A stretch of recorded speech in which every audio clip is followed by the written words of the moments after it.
ആണ്ടുവട്ടം 4-ാം ഞായർ. തിരുവചനം: ആത്മാവിൽ ദരിദ്രരായവർ ഭാഗ്യവാന്മാർ, സ്വർഗരാജ്യം അവരുടേതാണ്. മത്തായിയുടെ സുവിശേഷം 5-ാം അധ്യായം 3-ാം തിരുവചനം. ദാരിദ്ര്യത്തിൽ നിന്നും മോചനം ലഭിക്കുവാൻ പ്രാർത്ഥിക്കുന്ന നമുക്ക് നമ്മുടെ ദരിദ്ര അവസ്ഥയിൽ എന്ത് സന്ദേശമാണ് തിരുവചനം നൽകുന്നത്? മദർ തെരേസ താമസിച്ചിരുന്ന കോൺവെൻറ്റിൽ നിന്നും പടിയിറങ്ങി തെരുവിൽ എത്തിയപ്പോൾ സ്വീകരിക്കുവാൻ ആരും ഇല്ലായിരുന്നു. താൻ ശുശ്രൂഷ ചെയ്യുവാനുള്ളവരെല്ലാം വഴിയോരങ്ങളിൽ ആയിരുന്നു.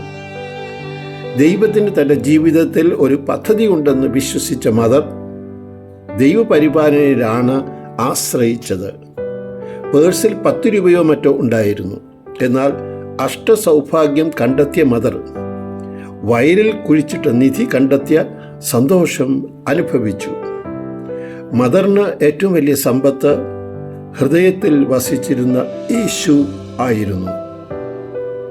താൻ ശുശ്രൂഷിക്കുന്ന രോഗികൾക്ക് വേണ്ടി മദർ ഒരു കച്ചവടക്കാരൻ്റെ മുമ്പിൽ കൈ നീട്ടിയപ്പോൾ അപ്രതീക്ഷിതമായ തിരിച്ചടിയാണ് ലഭിച്ചത്.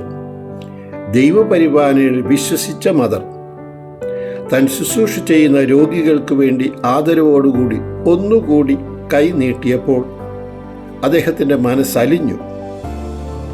യേശുവിൻ്റെ പഠനം വ്യക്തമാണ്. യോഹന്നാൻ്റെ സുവിശേഷം 6-ാം അധ്യായം 37-ാം തിരുവചനം: എൻ്റെ അടുക്കൽ വരുന്നവനെ ഞാൻ ഒരിക്കലും തള്ളിക്കളയുകയില്ല. സങ്കീർത്തനം 37:5. നിന്റെ ജീവിതം കർത്താവിന് ഫലമേൽപ്പിക്കുക, കർത്താവിൽ വിശ്വാസം അർപ്പിക്കുക, അവിടുന്ന് നോക്കിക്കൊള്ളും.